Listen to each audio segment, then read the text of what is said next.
Baru saja kita masuk ke bulan April 2026, tapi hawa ekonomi di sana rasanya sudah panas banget. Bukan karena cuaca, tapi karena ada ledakan angka pemutusan hubungan kerja alias PHK yang bikin banyak orang kaget. Yuk kita bedah pelan-pelan supaya sobat paham apa yang sebenarnya terjadi di sana. Angka yang bikin memelongo dalam 16 hari. Bayangkan ya sobat, menurut data terbaru yang dirilis oleh Employment Insurance System atau EIS dari Perkeso, itu loh badan resmi pemerintah Malaysia yang mengurusi jaminan sosial tenaga kerja atau sering disebut SOKSO, angkanya benar-benar mengejutkan. Hanya dalam waktu 16 hari pertama di bulan April 2026, tercatat sudah ada 4.708 pekerja yang kehilangan pekerjaan mereka. Kalau kita hitung kasar, berarti ada sekitar 294 orang yang kena PHK setiap harinya. Ini bukan angka yang kecil, sobat. Ini adalah sinyal merah yang menunjukkan kalau dunia kerja di Malaysia lagi nggak baik-baik saja. Bukan kejutan singkat, tapi kelanjutan badai. Mungkin sobat bertanya, kok bisa langsung sebanyak itu di awal April? Ternyata kalau kita lihat data dari Perkeso lagi, bulan April ini cuma puncak dari gunung es. Sepanjang kuartal 1 atau 3 bulan pertama di tahun 2026, yaitu Januari hingga Maret, total pekerja yang kena PHK sudah mencapai 24.100 orang. Nah, yang bikin makin merinding, jumlah PHK di awal tahun 2026 ini ternyata melonjak sampai 47% kalau dibandingkan dengan periode yang sama di tahun 2025 lalu. Jadi bisa dibilang situasi tahun ini jauh lebih horor buat para pekerja di sana dibanding tahun-tahun sebelumnya. Kenapa perusahaan pada tega melakukan PHK? Berdasarkan laporan resmi dari Perkeso yang merangkum keluhan para pengusaha, akar masalahnya bukan karena mereka ingin jahat sobat, tapi karena beban tas yang dibawa perusahaan sudah terlalu berat. Istilah kerennya adalah akumulasi beban operasional. Gampangnya begini, sejak awal tahun perusahaan-perusahaan ini sudah pusing karena biaya operasional mereka naik terus. Mulai dari harga bahan baku yang mahal gara-gara krisis pasokan global, biaya listrik yang naik, sampai ongkos kirim barang yang makin gak masuk akal. Nah, pas masuk awal April yang merupakan kuartal 2, perusahaan-perusahaan ini ibarat sudah sampai di batas kemampuannya. Mereka nggak sanggup lagi bayar biaya-biaya yang numpuk itu, tanpa melakukan efisiensi. Sayangnya, cara paling cepat, meski paling pahit untuk bertahan hidup adalah dengan mengurangi jumlah karyawan. Kenapa kita harus percaya berita ini? Di zaman sekarang kan banyak berita bohong ya sobat, tapi data ini sangat kredibel karena bersumber langsung dari EIS Perkeso Malaysia. Mereka adalah lembaga pemerintah yang memegang data asuransi pengangguran. Jadi setiap ada pekerja yang di-PHK dan ingin mendapatkan bantuan uang tunai sementara, mereka wajib lapor ke sistem ini. Jadi angka 4.708 itu bukan sekedar tebakan, tapi nyata ada orangnya dan ada laporannya. Nah, itu dia sobat, gambaran singkat soal April kelabu di Malaysia. Intinya krisis ekonomi global memang lagi memberikan tekanan yang luar biasa besar buat industri. Tetap waspada, tetap hargai pekerjaan yang kita punya, dan jangan lupa untuk terus belajar hal baru supaya kita punya pelampung kalau sewaktu-waktu badai serupa datang. Masih ingat pembahasan kita sebelumnya tentang angka PHK di Malaysia yang bikin kaget itu?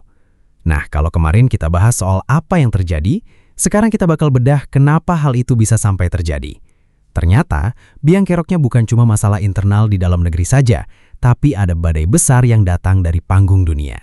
Yuk, kita bahas di babak kedua ini, geopolitik dan krisis energi global. Pernah nggak sih sobat merasa harga barang-barang di pasar tiba-tiba naik hanya karena harga bensin naik? Nah, itulah yang sekarang lagi dirasakan dalam skala raksasa oleh perusahaan-perusahaan di Malaysia. Minyak mentah yang bikin dompet perusahaan menangis. Salah satu kabar yang paling bikin pusing para pengusaha saat ini adalah harga minyak mentah dunia. Menurut data pasar energi global terbaru di bulan April 2026 ini, harga minyak mentah jenis Brent yang jadi patokan harga minyak dunia sudah menyentuh angka USD 94 per barel. Bagi kita, mungkin itu cuma angka, tapi bagi industri ini adalah alarm bahaya. Sebagai perbandingan, kalau harga minyak dunia naik, maka biaya produksi listrik, bahan bakar mesin pabrik, sampai biaya operasional truk pengangkut barang juga ikut naik drastis. Sobat bisa bayangkan, perusahaan yang biasanya keluar uang 1 miliar buat bensin, sekarang harus keluar 1,5 miliar. Uang dari mana kalau bukan memotong biaya lain? Ketegangan di Selat Hormuz, sumbatan yang menakutkan. Kenapa harga minyak bisa mahal banget? Ternyata ada masalah di Selat Hormuz. Buat sobat yang mungkin belum familiar, Selat Hormuz itu ibarat pintu tol paling penting di dunia untuk urusan minyak. Letaknya ada di antara Teluk Oman dan Teluk Persia. Sebagian besar minyak yang kita pakai sehari-hari lewat jalur sempit ini. Nah, berdasarkan informasi yang beredar dan diperkuat oleh analisis para pakar, saat ini lagi ada ketegangan geopolitik atau konflik antar negara di wilayah tersebut. Kalau jalur ini terganggu sedikit saja, pasukan minyak dunia langsung mampet. Ibaratnya, selang air yang lagi dipakai buat menyiram tanaman, tiba-tiba terinjak. Airnya nggak keluar, tapi tekanannya makin tinggi. Itulah yang membuat harga minyak dunia melompat ke angka USD $94.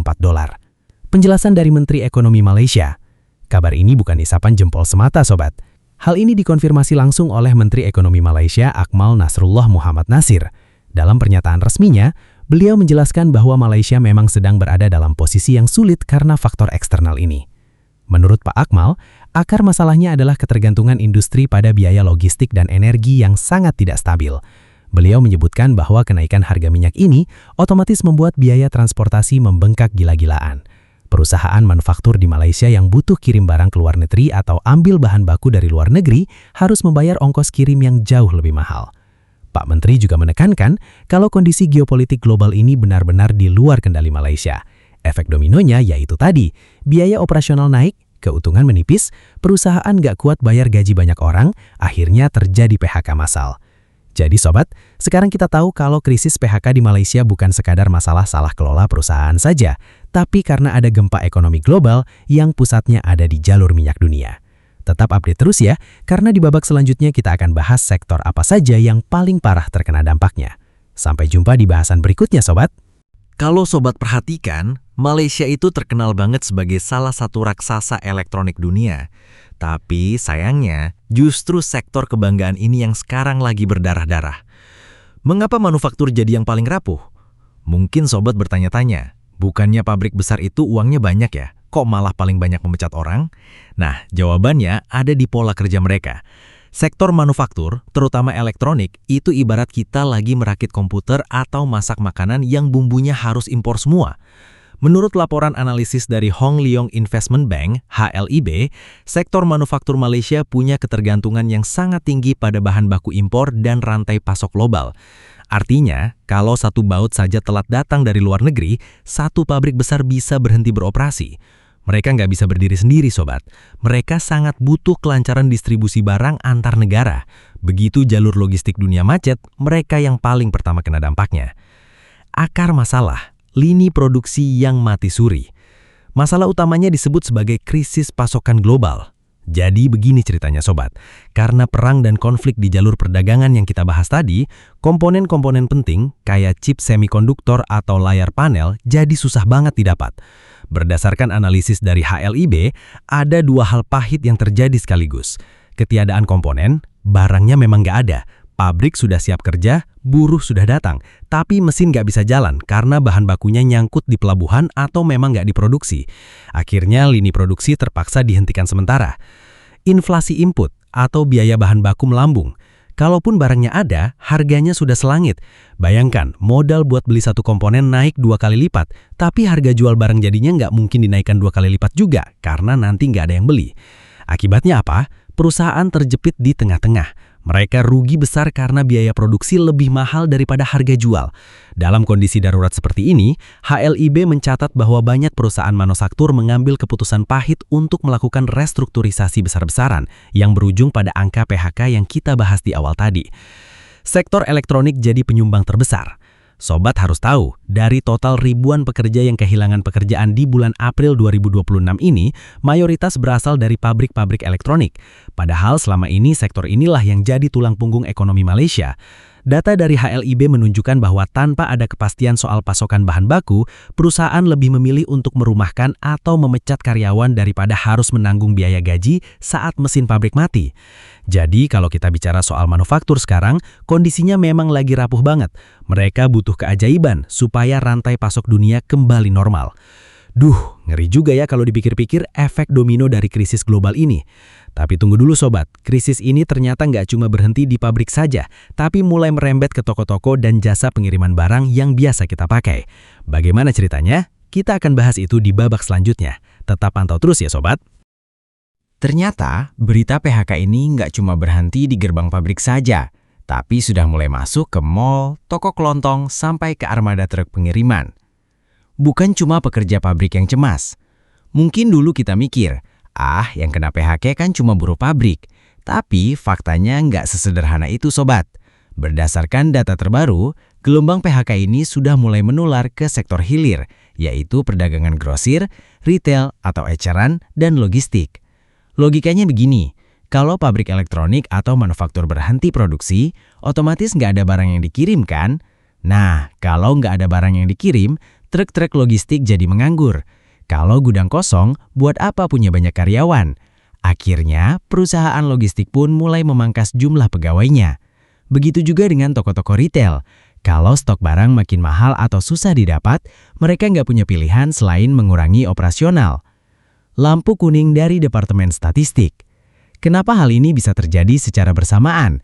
Jawabannya ada di kantong belanja masyarakat.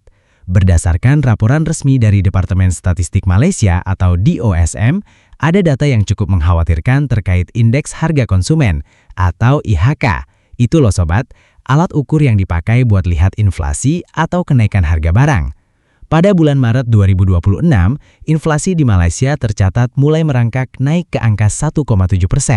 Mungkin buat sobat angka ini kelihatan kecil, tapi di lapangan ini artinya harga kebutuhan sehari-hari sudah mulai naik. Ketika harga barang naik, masyarakat otomatis bakal ngerem belanja. Mereka jadi lebih hemat dan cuma beli yang penting-penting saja. Akar masalah, daya beli lesu dan biaya toko bengkak. Nah, disinilah akar masalahnya. Sobat bisa bayangkan posisi para pemilik toko atau pengelola gudang. Penurunan daya beli, konsumen lagi irit banget. Barang yang dipajang di rak toko nggak laku-laku secepat biasanya. Pemasukan toko pun terjun bebas. Biaya operasional atau overhead naik.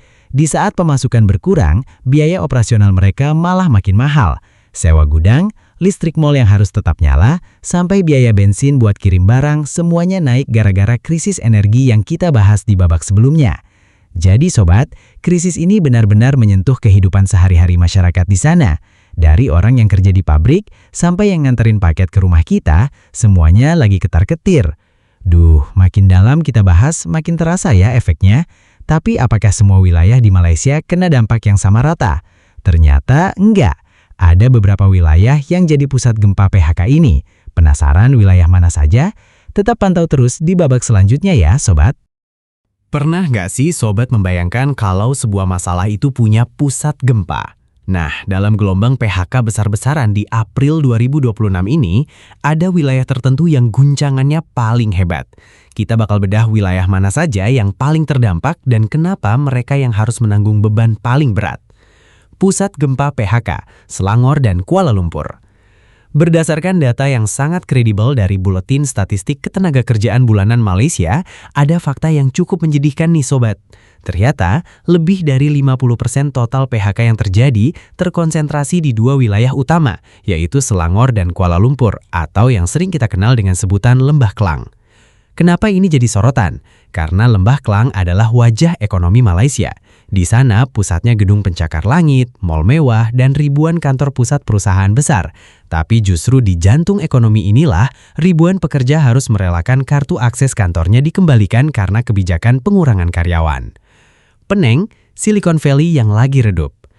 Nggak cuma di Lembah Klang sobat, data dari Buletin Statistik Ketenagakerjaan tersebut juga menunjukkan dampak yang sangat signifikan di Peneng, Pulau Pinang. Buat sobat yang belum tahu, Peneng itu sering dijuluki Silicon Valley-nya Timur karena merupakan pusat industri elektronik dan semikonduktor dunia. Ingat pembahasan kita di babak 3 soal sektor manufaktur yang lumpuh. Nah, karena Peneng adalah rumah bagi pabrik-pabrik chip dan gadget raksasa, otomatis daerah ini kena hantaman yang keras banget. Banyak pekerja teknis dan ahli mesin di sana yang harus kehilangan mata pencaharian gara-gara rantai pasok global yang macet total. Kenapa wilayah-wilayah ini yang kena duluan? Nah, sekarang kita bahas akar masalahnya. Kenapa nggak daerah pedesaan saja yang kena? Kenapa harus kota besar? Jawabannya adalah karena kepadatan pusat bisnis dan industri. Lembah Klang dan Peneng adalah wilayah yang paling padat dengan aktivitas ekonomi. Disinilah perusahaan-perusahaan besar bermarkas.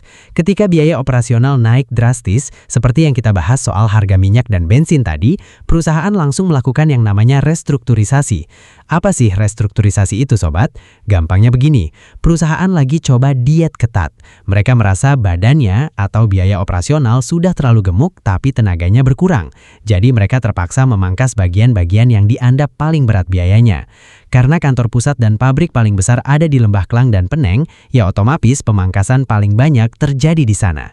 Mereka menjadi titik pertama atau garis depan yang merasakan dampak paling pahit dari kebijakan efisiensi perusahaan. Jadi bisa dibilang saat ini suasana di kota-kota besar Malaysia lagi agak mendung, Sobat.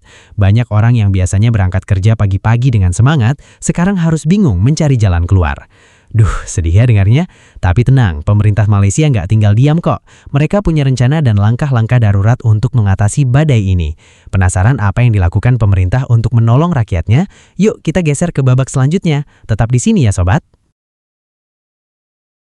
Ada kebijakan yang cukup unik dan menarik perhatian nih Sobat. Berdasarkan pengumuman resmi dari Perdana Menteri Malaysia, mulai tanggal 15 April 2026, pemerintah kembali memberlakukan kebijakan work from home atau bekerja dari rumah. Tapi tunggu dulu, kebijakan ini nggak berlaku buat semua orang ya. Untuk tahap awal, WFH ini diwajibkan bagi para ASN atau penjawat awam, terutama yang berada di wilayah-wilayah pusat gempa ekonomi seperti Lembah Klang. Kenapa pemerintah melakukan ini? Apakah karena ada pandemi lagi? Oh, ternyata bukan, Sobat. Akar masalah, hemat energi demi stabilitas. Inilah poin penting yang ditegaskan dalam pengumuman tersebut. Akar masalahnya adalah kebutuhan yang sangat mendesak untuk menstabilkan pasokan energi domestik. Ingatkan pembahasan kita di babak 2 soal harga minyak dunia yang tembus USD 94 per barrel. Nah, kenaikan harga minyak ini bikin biaya pembangkitan listrik dan pengadaan bahan bakar di dalam negeri jadi sangat mahal. Pemerintah Malaysia sadar kalau mereka harus menghemat energi nasional supaya harganya nggak makin meroket bagi rakyat kecil. Dengan menyuruh ribuan ASN bekerja dari rumah, ada beberapa efek positif yang diharapkan. Hemat bahan bakar, ribuan mobil nggak perlu macet-macetan di jalan, otomatis penggunaan bensin berkurang drastis. Listrik perkantoran, gedung-gedung pemerintahan yang besar bisa mematikan AC dan lampu secara masif, yang artinya beban listrik nasional jadi lebih ringan. Peran Kesuma menjaga nasib pekerja. Selain urusan energi, nasib para korban PHK juga jadi prioritas. Kementerian Sumber Manusia atau Kesuma juga ikut turun tangan. Dalam pernyataan resminya, Kesuma memastikan bahwa sistem pengamanan sosial tetap berjalan. Pemerintah melalui Kesuma mempercepat proses pencairan dana bantuan dari Perkeso agar para pekerja yang baru saja kena PHK di bulan April ini punya nafas buat menyambung hidup. Gak cuma kasih uang, mereka juga mulai membuka program pelatihan ulang atau reskilling supaya para pekerja manufaktur yang kehilangan pekerjaan bisa punya keahlian baru di bidang yang lebih tahan krisis. Kenapa kita perlu tahu sumbernya? Penting banget buat Sobat selalu cek sumbernya. Informasi soal WFH dan bantuan dana ini datang langsung dari pengumuman resmi Perdana Menteri dan portal berita Kesuma. Di tengah situasi panik, banyak berita hoaks yang beredar, jadi pastikan Sobat cuma percaya pada data resmi pemerintah supaya nggak makin cemas. Jadi intinya pemerintah Malaysia lagi mencoba menarik rem darurat. Mereka sadar krisis global ini nggak bisa dilawan sendirian, jadi mereka pilih jalan efisiensi besar-besaran di level negara. Nah, setelah semua intervensi ini dilakukan, kira-kira gimana ya masa depan ekonomi Malaysia ke depannya? Apakah badai ini akan cepat berlalu atau justru makin parah di bulan-bulan berikutnya? Kita bakal bahas prediksinya di babak terakhir. Jangan kemana-mana ya Sobat. Sekarang kita berada di bulan Mei 2026 dan para ahli ekonomi sedang sibuk-sibuknya meramal nasib pasar kerja hingga bulan Juni nanti. Yuk kita lihat bocorannya Sobat. 3 bulan penentuan, bertahan atau tumbang. Banyak pengamat menyebut periode April hingga Juni 2026 sebagai masa penentuan atau make or break period bagi ekonomi Malaysia. Mengapa? Karena disinilah ketahanan perusahaan benar-benar diuji. Menurut laporan dari analis ekonomi yang dilansir oleh The Star Malaysia, jika tren PHK di 16 hari pertama April terus berlanjut tanpa ada rem, Malaysia dikhawatirkan bakal masuk ke dalam krisis tenaga kerja yang lebih dalam. The Star Malaysia menyoroti bahwa bulan-bulan ini adalah masa di mana tabungan cadangan perusahaan mulai menipis, gara-gara dipakai menutupi biaya operasional yang membengkak sejak awal tahun. Akar masalah, teka-teki global yang belum terjawab. Kenapa masa depan ini disebut masih abu-abu? Akar masalahnya ada pada dua hal besar yang bikin pusing tujuh keliling, yaitu ketidakpastian durasi konflik global. Gini loh sobat, masalah di Selat Hormuz yang bikin harga minyak naik itu nggak ada yang tahu kapan selesainya. Menurut analisis dari Free Malaysia Today atau FMT, selama konflik itu masih panas, harga energi akan tetap mahal. Kalau energi mahal, biaya kirim barang tetap tinggi, dan perusahaan tetap merugi. Dilema efisiensi perusahaan. Perusahaan sekarang lagi main petak umpet dengan kebangkrutan. Analis di FMT menjelaskan bahwa perusahaan sedang berusaha sekuat tenaga melakukan efisiensi, termasuk PHK, supaya mereka nggak perlu menutup operasional secara total. Pilihannya pahit, kurangi karyawan sekarang, atau tutup pabrik selamanya nanti. Harapan di tengah badai. Nah sobat, tapi tenang dulu sobat, nggak semuanya berita buruk kok. The Star Malaysia juga mencatat bahwa jika intervensi pemerintah, seperti kebijakan WFH dan penghematan energi yang kita bahas di babak sebelumnya, berhasil menekan angka pengeluaran negara, maka tekanan pada sektor swasta bisa sedikit berkurang. Harapannya, di akhir Juni 2026 nanti, rantai pasok global mulai menemukan jalur alternatif, sehingga bahan baku elektronik bisa masuk lagi ke Malaysia. Kalau barangnya ada dan harganya masuk akal, pabrik-pabrik di Penang dan Selangor bisa ngegas lagi, dan lowongan kerja mungkin akan dibuka kembali. Pesan buat kita semua.